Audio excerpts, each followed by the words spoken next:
Motornya seorang ibu-ibu dibakar, tukang Grab, dan suaminya, motornya juga suaminya dibakar. Tangis Saripa, driver ojol yang motornya dan motor suami dibakar saat tawuran di Makassar. Saripa 38 tahun, warga Jalan Tinumbu Lorong 148 Kecamatan Talo Kota Makassar, tak kuasa menahan tangis saat mendapati motor kesayangannya hangus terbakar.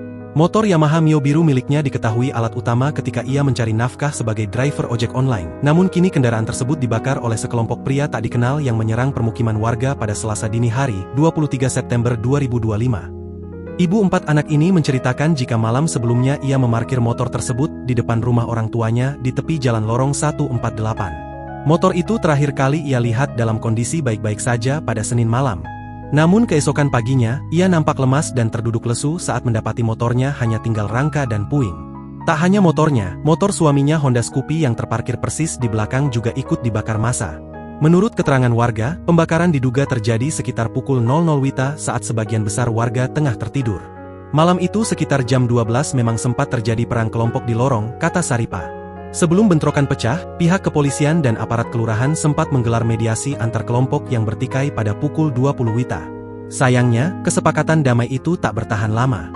Sekitar jam 11 lewat mereka datang lagi menyerang, akhirnya pecah lagi perang, ungkapnya. Polisi saat kejadian sempat membubarkan aksi tawuran tersebut. Namun setelah situasi dianggap kondusif dan aparat meninggalkan lokasi, sekelompok pelaku kembali datang menyerang sekitar pukul 3 WITA. Di tengah kekacauan itulah, pelaku membakar motor milik Saripa dan suaminya serta merusak sebuah warung bakso milik warga. Saripa saat ditemui mengaku sangat terpukul, diakuinya motor itu ia cicil sejak 2018 ketika pertama kali menjadi driver ojol. Meski kini sudah lunas, motor tersebut memiliki nilai emosional tinggi baginya. Awal masuk ojol saya cicil sampai lunas, jadi saya sangat sayang karena dari motor itu saya cari uang, katanya sambil terisak pilu. Dalam sehari, Saripa biasanya membawa pulang sekitar 60.000, ia biasa mulai narik sekitar pukul 11 siang setelah selesai mengantar anak-anaknya ke sekolah.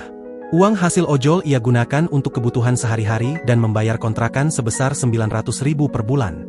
Sementara suaminya, Ismail 43 tahun, bekerja sebagai buruh harian lepas dan juga nyambi menjadi driver ojol. Saripa kini telah melaporkan peristiwa pembakaran ini ke Polrestabes Makassar dan berharap para pelaku segera ditangkap. Download Tribun X sekarang, menghadirkan lokal menjadi Indonesia.